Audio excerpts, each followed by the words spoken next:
Good evening to you. I am here. Should have a broadcast ready for you. When I queued it up just a moment ago, I had an absurd and annoying thing, which was that everything I had prepared to go live it said it was in the wrong format. It was H.265 when it should have been H.264. So in the last 10 minutes, I've been hastily reconverting this film, and I think I can see on my other screen it has 19 seconds to go. And in 19 seconds, I shall be able to show you the interview which we had, Toril and I recorded a couple of days ago. 9 seconds now. So I'm sorry that this is yet another technical malfunction, but it really is stunningly complicated. It has so many tripwires, this technology, and not until you've actually done it do you find out what it is that it actually wants to do. Now, I think that should be ready. We should now be able to show you this. Or good day if you're watching the repeat of this. Today is a really interesting day because we're going to have Toril Azzalini-Machecler as our principal guest, and he will be talking about his recent successes with in the percussion field. I want to introduce Toril because he is an altogether delightful performer, as you'll see, and was twice a semi-finalist in the BBC Young Musician. Gave a most interesting performance in 2020. So, without more ado, let me introduce you to Toril. Hello, Toril. Hello, how are you doing? Yeah, we're good. Now, where are you? So at the moment, I'm back in Horsham, where I live. But normally, I spend most of my term time at the Royal College of Music in London. So I live in Shepherd's Bush at that point. But just because of Easter and to visit family, I've come back to the ancestral home. Okay. Okay. And so I'm in my shed at the moment. Right, your percussion shed. Exactly, yeah. Is it soundproofed for the neighbours? Not yet, but in our defence, we haven't been living here for very long. We moved into this house about a month and a half ago. So we haven't actually been able to properly turn it into a percussion studio yet, but it's in the plan, so probably this summer. So tell me what you have, what the hardware you have around you is. So in the corner here, I'm not going to turn my computer, but I've got my Marimba 1 cases full of Marimba 1. And a drum kit, lots of different instruments, obviously. I've got a vibraphone as well, a wardrobe full of different trinkets, snare drums, tom-toms, bongos. And, I'm obviously still planning to be adding more as I need more things. So, for example, recently I've treated myself to buying a pandero, a Brazilian tambourine for my Latin percussion studies. And so that's going to be joining the shelf quite soon. And how does that differ from a European tambourine? Well, mostly the style for a start is played completely differently. In Brazil, the pandero is like the backbone of the groove. So it plays most of the time compared to in, classical music where it just offers color, basically. There's a real, very, very rhythmic element in Brazilian pandero. On top of that, the instrument is different in itself. The skin is made of calf head, usually. So, lots of baby cows have been sacrificed for that, unfortunately. And the jingles are much closer together so that it doesn't have such a kind of wet sound. So, it can be, basically the pandero is supposed to be the entire carnival batucada all in one, which is, can be played by one player. So by shaking with your left hand, you can get the shaker sounds, which would normally be played by, 5 people. And with different strokes, you can more or less obtain the surdo, the caixin. Yeah. You've been winning things all over the place, haven't you? What are the other competitions that you've been in and won? So the most recent one has been Coro Nuovo's Sussex Young Musician of the Year, which is a competition that's open to all instrumentalists from 18 to 25, I think.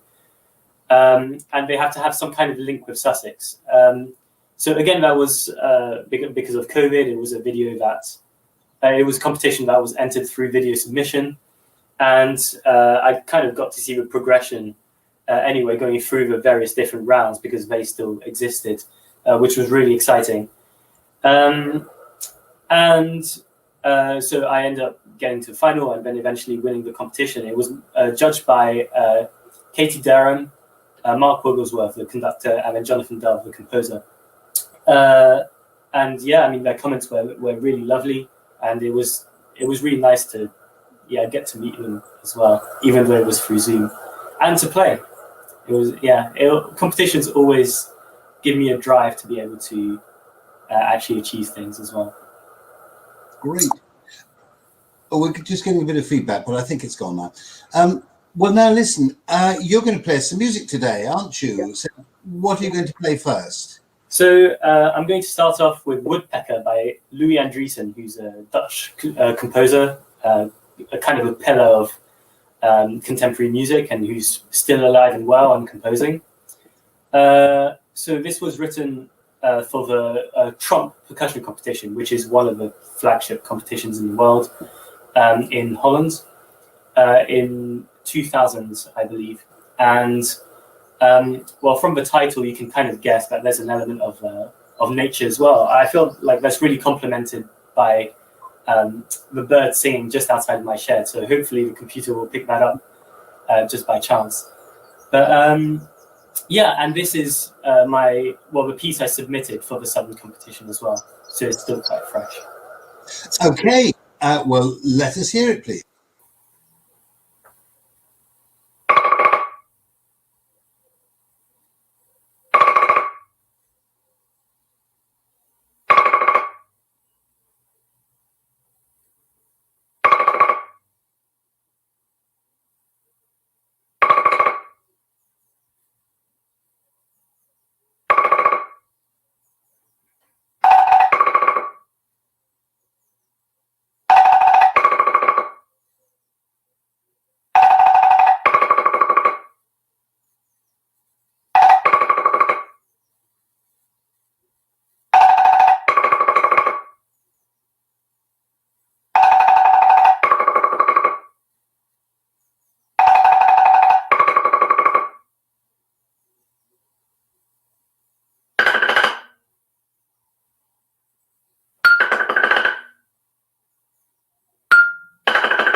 Congratulations.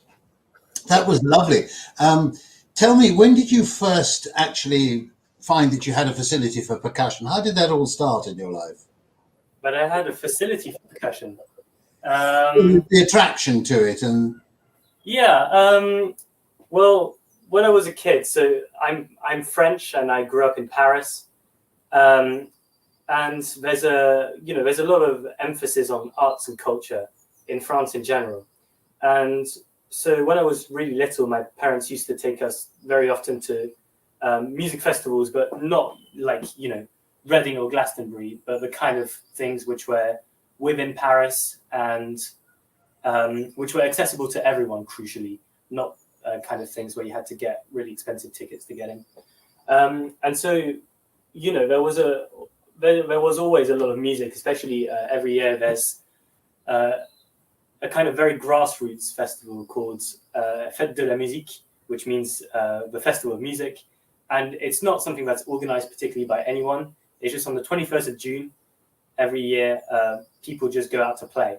And it sounds almost surreal and a bit naive, but actually it's absolutely amazing. And on every street corner in Paris, you'll have a musician or even a band, strumming their guitars or whatever. So it's a real kind of hot pot of music. And apparently, I was a fan of bongos at that point, and the pair of bongos which I received as a present when I was maybe 3 or 4 are the ones I still use today for recitals.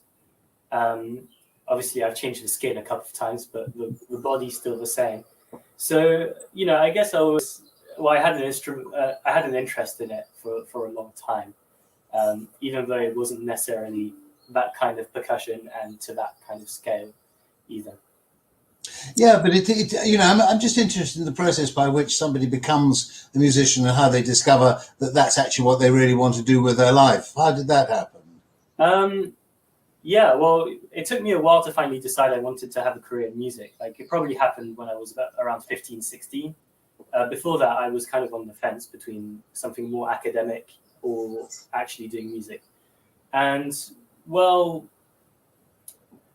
there's not really anything particular, I think, which makes someone want to take it as a career. But it's just during those years, I discovered like the amount of fun I had doing it. And, I guess probably through a combination of projects which I did during that year and competitions and things like that, I kind of thought, yeah, this is going to be the thing for me. And well, I don't regret it at all. I don't think I would want to do anything else. At least in my current form, I don't think I'd like to do anything else apart from music. Yeah. So just before you play your next piece, just say just a few of the other things, like your the Baroque piece that you were involved. Sorry, what was this? Baroque at the Edge. Yeah, Baroque at the Edge. I thought that was fascinating, that piece with the recorder. Yeah. So the whole concert was percussion recorder, and I was actually invited to play there by the recorder player Eliza Haskins, who was a co-competitor with me in BBC Young Musician, although we never went up against each other because she was in the woodwind final, I was in the percussion final. And yeah, I mean, the brief of Baroque at the Edge was to take Baroque music and change it in some way.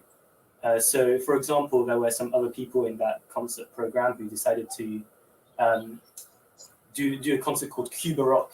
So it was a Baroque music juxtaposition with Afro-Cuban music.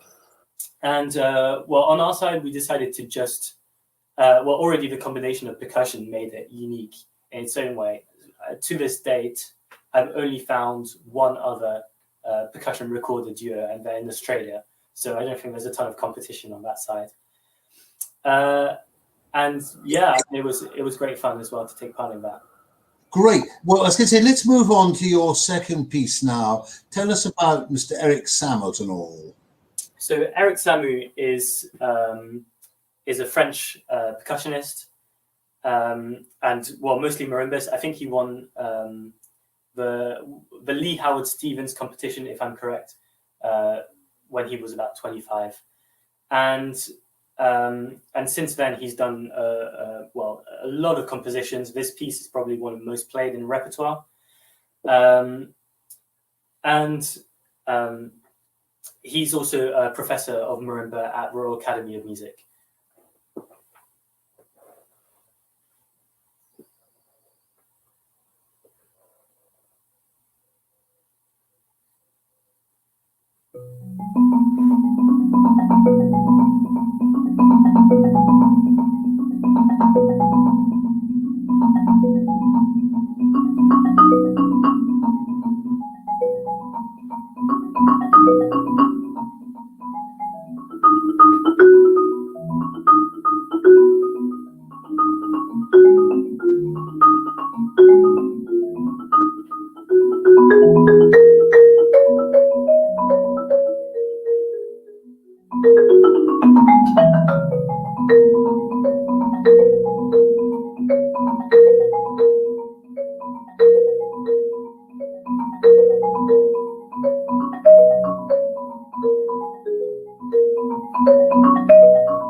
Well, hello and congratulations. That's fantastic. So tell me, what have you got coming up in the next short period? And the next short period, I've got my technical exams coming up for Royal College of Music, which were supposed to be a couple of weeks ago instead, but because of a lot of closures at Royal College, we've had to move them back quite a bit in order to be able to actually use the equipment, because not so long ago it was still locked down. So, well, But apart from that, I've got a couple of personal projects coming up as well. So I'm going to hopefully be going back to Basvik, which is the main sixth form in Brighton, to play with the Ensemble Reza. So already a couple of weeks ago, we went there to workshop some pieces by A-level students, and the idea is to come back and actually record them properly. So that's been really nice as well. It kind of threw me back to my school days as well. Where are we next going to see you, either on, well, the public airwaves, be they pictorial or audio? Well, at the moment there aren't really any plans to do anything on television, but I think there's things pop up every so often as well. And more recently, I did a couple of things for Radio 3 as well. So I introduced a couple of my favorite pieces right after an LPA concert, for example. That was back in November. And also wrote a little bit for National Heritage. They have a blog called Shout Out Loud. And I talked about one of the concerts I played with Shineke. So that was really nice as well. And a way to communicate with others without just using music. If people want to find out about you on the web, where's the best place to go? So I update my goings on my Facebook page and on Instagram primarily. So I don't have a website yet, but I'm going to move forward doing that at some point. But at the moment, Facebook and Instagram are the main good, where I've got professional pages. Great. Well, look, that was really exciting. I'm going to wish you farewell and just talk to our audience for a little bit more and just tell them a few things that are coming up. But thank you very much for your lovely performances. So interesting. I hope we get some nice letters and comments. So thank you very much indeed. Lovely to see you. See you again soon. Well, hello. Now, I'm just going to tell you a few things that are actually going on. One of them, which is really exciting, is this. We have been appealing for our third harp for Zoe McNamee. We hope that there are some concerts that are going to take place over the summer where we shall succeed in raising the rest of the money, which is in which Zoe is going to be assisted by her harpist sister Maria. So that's real fun. On the other harp front, what we have is on, I think, be the 21st, it will go live. Sands Films has a music room. They're based in Rotherhithe. They have a beautiful little music theatre there, which was actually originally built as a film studio. It's perfect for music. And so Aisha Palmer and Clara Gatticomini are both going to be performing in a duo. It's going to be recorded on Thursday the 20th, and I think it'll go live on the 21st. We would very much like everyone to support that. Sands Films do need to cover their costs for this, and any profits from it come to Cherubim. So that will be very helpful, and that will certainly go into the kitty. Also, the same performers are going to perform in Wardour Chapel on Saturday the 3rd of July at 5 o'clock. So if you're local, the tickets are already on sale for that. and you will find them here if you go cherubimtrust.org/tickets. So you can already book for that, very reasonably priced. All that it now remains for me to do is to say that next month I'm going to have the delightful guests of Oscar Holsch, who has just been awarded our new Baroque viola, which was commissioned from a maker in Poland called Jan Pawlikowski, with bows from the English bow maker Tim Richards. And he will be performing, introducing this instrument with our very own Gabriella Jones, whom most people will already know, a wonderful Baroque player for whom we were fortunate to buy a violin by J.C. Klotz from 1756 in auction about 3 years ago. And this was donated in memory of Keith Dale. A beautiful instrument. So they're going to be performing. They're going to be on next month, which is where are we? Yes. It is Sunday, the 9th of May at 6 o'clock, and they will be performing duets for viola and violin from Bach Inventions and various other places. So that will be something delightful. And here is Oscar himself to introduce this. Hello, my name is Oscar Holsch, and I'm a viola player living in London. I'm really fortunate to play this wonderful Baroque viola lent to me by the Cherubim Music Trust. The instrument was commissioned by the Trust from a Polish maker called Jan Pawlikowski, and I was able to pick up the instrument last summer in Poland during that time when we were able to actually do things, which feels like a long time ago. The reason I'm recording this message is that I am doing a live stream on the 9th of May at 6 o'clock with a really good friend of mine, Gabby Jones. Gabby also plays on an instrument from the Trust, and we're delighted to be joining forces and presenting pieces by Bach and Haydn for violin and viola. We really hope you can make it. It should be a sort of lovely evening of music and conversation, and yeah, stay safe, and we look forward to seeing you there. Bye.